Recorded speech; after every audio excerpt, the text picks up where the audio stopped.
안녕하십니까. 항공진로 상담. 오늘도 영상을 하나 또 만들게 됐네요.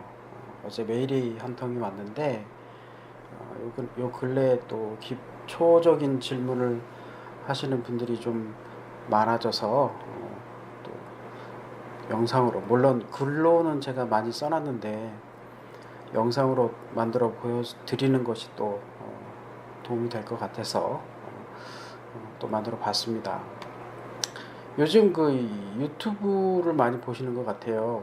근데 유튜브에도 보면 항공 정비 관련된 취업 관련된 영상들이 많이 올라오는데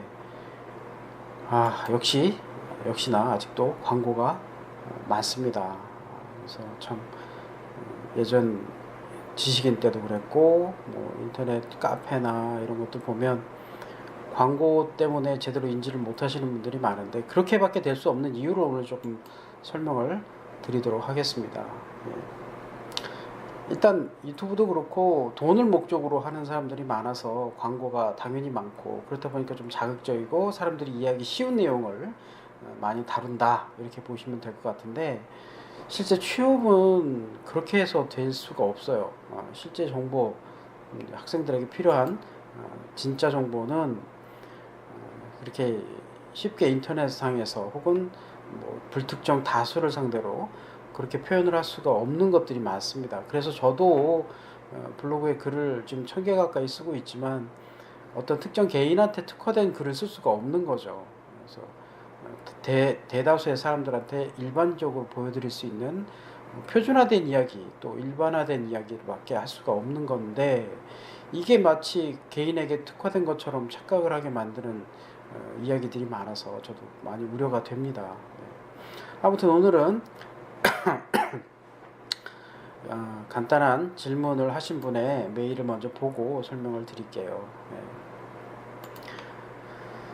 자, 안녕하세요. 질문사항이 생겨서 여기 보시면 이메일로 연락하라고 하셔서 이렇게 메일 드립니다, 이렇게 하셨는데, 이분 카페에, 제가 어떤 카페에 쓴 글을 보고 연락을 주신 거예요. 근데 저는 2019년도 인하공전 졸업을 하고 졸업 전부터 한견 목표로 하고 있습니다. 자격증은 보유하고 있는 게 없고 토익은 현재 공부 중이고 3월에 시험을 볼 예정입니다. 목표 점수가 800점이라고 이렇게 말씀을 하시네. 800점이고 영어 회화 쪽을 공부할 예정인데 영어 공부 외에도 제가 따로 공부해야 할 자격증이나 가산점이 될 만한 것이 있을까요? 한견이라는 목표를 잡고 공부를 하는 중 우연찮게 카페에서 써주신 글들을 접하고 목표가 뚜렷해졌습니다. 감사합니다. 이렇게 간단하게 메일을 주셨어요. 자, 뭐 질문하신 내용은 간단합니다. 뭐 이제 갓 인하공전 졸업을 하신 걸 보면 20대 한 대학, 그러니까 군대를 갔다 왔다라는 가정을 한다면 24, 5 정도 되실 것 같고, 군대를 어디에 다녀오셨는지는 뭐 모르겠지만 일반적으로 그냥 뭐 육군 다녀오셨다라는 전제로 말씀을 드리면, 지금 이번에 질문하시는 내용이 토익 점수 800을 목표로 하고 있고 영어 회화 공부를 하려고 하는데 따로 무엇을 공부해야 되느냐, 이 질문이시잖아요. 아주 간단합니다. 여기도 지금 뭐 마지막에 보면 자격증이나 가산점이 될 만한 뭐 공부할 내용이 뭐 있을까요? 말씀하시는데, 뭘 공부, 즉 여기서 말씀하시는 공부는 이제 책으로 하는 공부를 말씀하시는 거겠죠. 책으로 하는 공부를 통해서 면접에 유리할 만한 내용을 배울 수 있는 건 더 이상 이제 없다라고 전 단언합니다. 그냥 차라리 책을 많이 읽고 독후감을 쓰고 사람들하고 대화를 해보는 과정이 있다 그러면 이건 강력하게 제가 추천을 합니다만, 그 외에 뭐 학술적인 지식을 더 머릿속에 더 많이 넣는다고 해서 한기현 뭐 취업에 도움이 되는 부분은 전혀 없어요. 이건 제가 확실히 말씀드릴 수 있습니다. 왜냐면 그럴 것 같으면 한기현에서 고졸 이상을 뽑지를 않죠. 그리고 뭐 요즘 카페에 보면 여러 가지 그 한기현에 관련돼서 뭐 이상한 소문들에 대한 뭐 카더라, 이렇다 카더라 저렇다 카더라, 이런 이야기들을 추측성 글들이 많은데 절대 믿지 마시고, 저는 한기현 꾸준히 준비하라, 이렇게 말씀드립니다. 이분한테도 제가 답변 메일을 보낼 때 인턴 공채보다 한기원이 더 어렵습니다라는 말씀을 드렸고, 한기원을 기준으로 준비를 하시면 얼마든지 다른 것도 하실 수가 있다라는 말씀을 드리고 있었어요. 근본적으로 뭘 공부해야 되느냐 간단히 말씀을 드리면, 대기업 항공사 기준으로 취업, 그 항공사 조직 문화에 적응할 수 있는 그런 훈련을 하시는 게 우선입니다. 즉 학술적인 지식은 충분해요. 토익도 너무 많으면 오히려 위험합니다. 왜 위험하냐면 예를 들어서 토익 900점이다 그러면, 지금 이 나이에 토익 900점이다 그러면 토익 점수에만 많이 연연을 했다라는 뜻이고, 이 사람의 인성이 보이는 거죠. 다른 부분이 부족할 확률이 높아요. 그러니까 항공사 입장에서 더 중요하게 생각하는 것들이죠. 그러니까 더 중요하게 생각하는 건 더 오랜 시간을 투자해야 만들어질 수 있는 인성이라는 부분인데, 그 부분에 투자를 안 했기 때문에 900점이라는 점수를 만들 확률이 높았다, 이렇게 보는 거죠. 근데 현실적으로 그럴 확률이 높고, 과도하게 토익 점수나 학점이 높은 분들을 보면 인성이 받쳐지지 못하는 경우가 많이 있습니다. 즉 조직생활이나 단체생활을 할 수 없는 경우가 많아요. 저도 많이 봤습니다. 그러니까 그런 충분한 인성이 갖춰주었는데 스펙도 좋은 케이스는 흔치 않죠. 한 1%? 1% 정도? 그런 경우라 그러면 아우 감사하죠. 정말 대단한 분인데, 그런 경우는 흔치 않기 때문에 대규모 인력을 채용해야 되는 항공사 입장에서는 기대를 하질 않죠. 그리고 굉장히 어려운 일이니까 그렇게 보시면 되고요. 그래서 중요한 건 같이 어울려서 같이 일을 할 수 있는 그런 사람을 원한다, 이렇게 보시면 되고, 그런 측면에서 무슨 훈련을 해야 되느냐를 제가 이제 글로 많이 써놓은 게 있습니다. 이게 지금 보여드리는 게 제 블로그인데 많이 보셨죠? 보시면 여기 취업 이야기에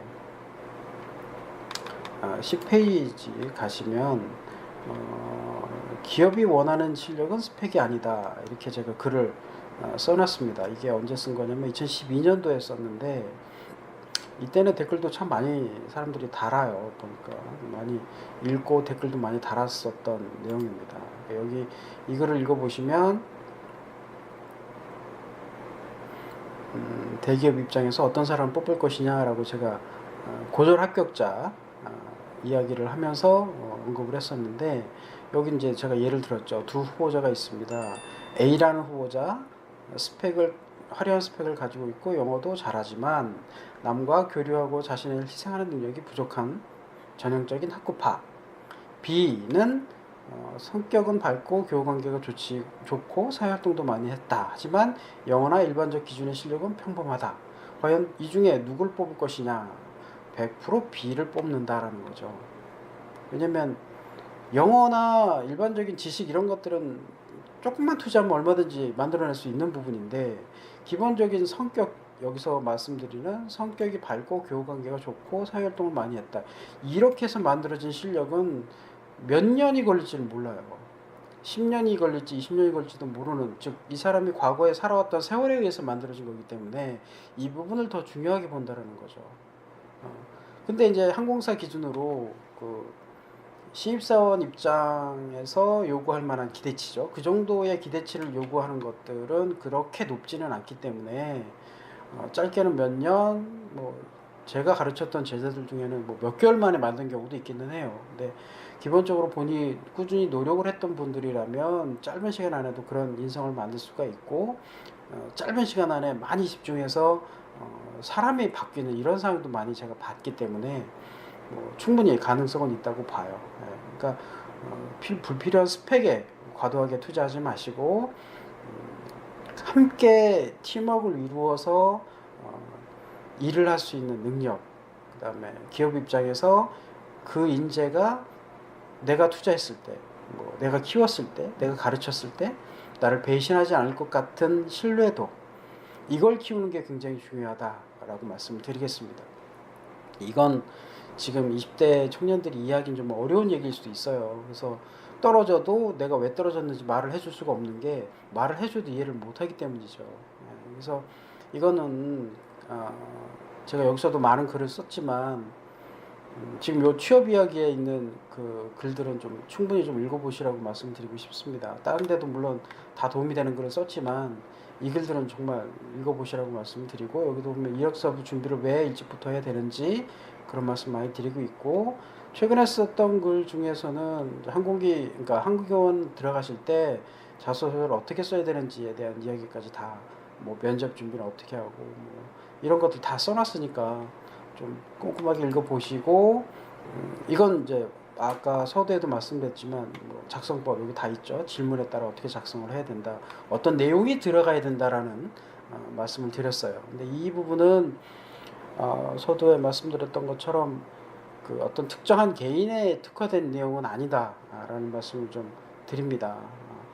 이게 일반적인 내용으로 설명을 드린 거니까 이것만이라도 충분히 읽어보시고 고민하시고 사람들과 대화하면서 나의 장점은 무엇인지, 자기 자신에 대해서 모르는 분들도 너무 많아요. 그래서 장점이 뭐고 단점이 뭔지를 좀 파악을 해서 단점을 좀 보완하시는 과정, 이 과정이 반드시 필요하다라는 말씀을 드리고 싶습니다. 뭐 어제도 제가 영상을 하나 올렸지만